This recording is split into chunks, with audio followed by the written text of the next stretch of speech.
Halo teman-teman, kembali lagi bersama saya. Pada kesempatan ini saya akan membahas tentang aborsi dan hukuman mati menurut pandangan saya. Oke teman-teman, kita akan membahas tentang aborsi menurut pandangan saya. Pandangan saya tentang aborsi itu apakah bisa dilakukan atau tidak. Yang pertama-tama teman-teman, aborsi itu sebuah perilaku yang menggugurkan kandungan atau membatalkan kandungan.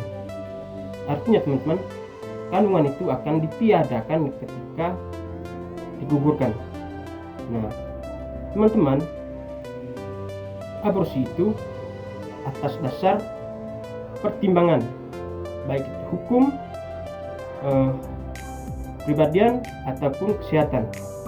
Artinya ketika seorang menggugurkan kandungan, tentunya ada alasan. Alasan yang pertama adalah misalnya seorang sedang dalam kondisi kesehatannya terganggu. Tentunya ketika ada alasan itu, maka bukan tidak mungkin kandungan akan digugurkan, tetapi itu dilakukan oleh pihak yang berwajib atau pihak yang profesional dalam bidang kesehatan atau bidang kejaminan.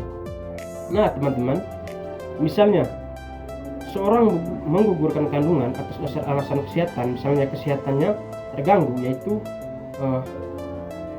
sel telur menempel di luar dinding rahim. Nah, akan berdampak pada resiko kematian atau kesehatan mental lainnya. Maka itu akan dilakukan aborsi karena adanya alasan itu. Nah, aborsi itu juga dilakukan secara profesional oleh pihak yang berwajib. Aborsi tidak bisa dilakukan secara ilegal. Artinya, seorang melakukan aborsi atas dasar ilegal atau tidak ada alasan apapun, maka itu akan berdampak pada dirinya sendiri, yakni mengancam jiwa, kemudian terjerat hukum oleh pihak yang berwajib. Nah teman-teman, karena adanya definisi tentang aborsi itu adalah perilaku yang dilakukan seorang atas dasar pertimbangan dari berbagai aspek, yakni hukum, pemerintah, dan kesehatan, maka aborsi itu bisa dilakukan, tapi atas dasar alasan tertentu, yaitu tadi kesehatan. Aborsi juga tidak bisa dilakukan secara ilegal. Karena apa? Itu akan berdampak pada diri sendiri, yaitu mungkin ketika melakukan aborsi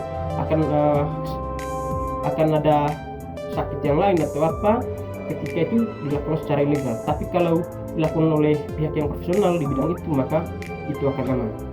Oke teman-teman, itu menurut saya tentang aborsi. Dan yang kedua teman-teman, tentang hukuman mati.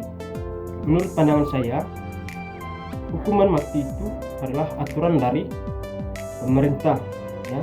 Artinya di negara Indonesia ini di bawah aturan pemerintah.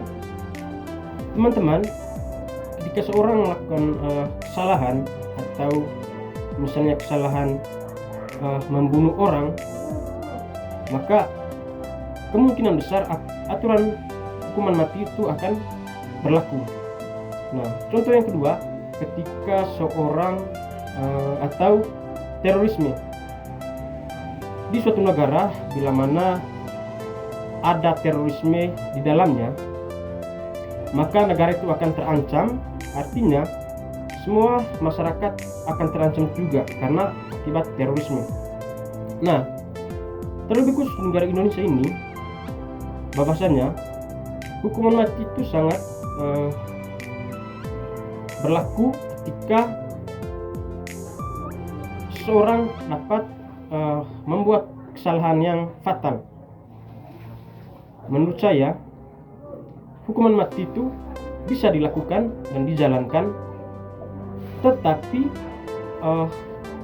kita untuk melakukan untuk mengadili seseorang harus melihat dulu kesalahan yang dibuat.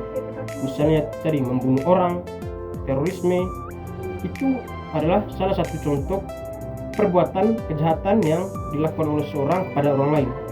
Dan perilaku itu adalah sesuatu yang mengancam jiwa seorang. Artinya orang bisa mengalami kematian ketika terorisme dan kejahatan pembunuhan itu ada. Nah, muncullah hukuman mati sebagai wadah untuk mengurangi kejahatan itu. Oleh karena itu, saya menyadari bahwasanya hukuman mati itu harus dijalankan terus sampai kapanpun, dan itu juga atas dasar pertimbangan atau atas dasar perbuatan seorang, apakah orang itu membunuh orang ataupun menjadi seorang terorisme, maka hukuman mati itu akan dijalankan, dan itu harus diadili secara tegas oleh pihak yang berwajib. Oke teman-teman, itu menurut saya soal hukuman mati dengan aborsi.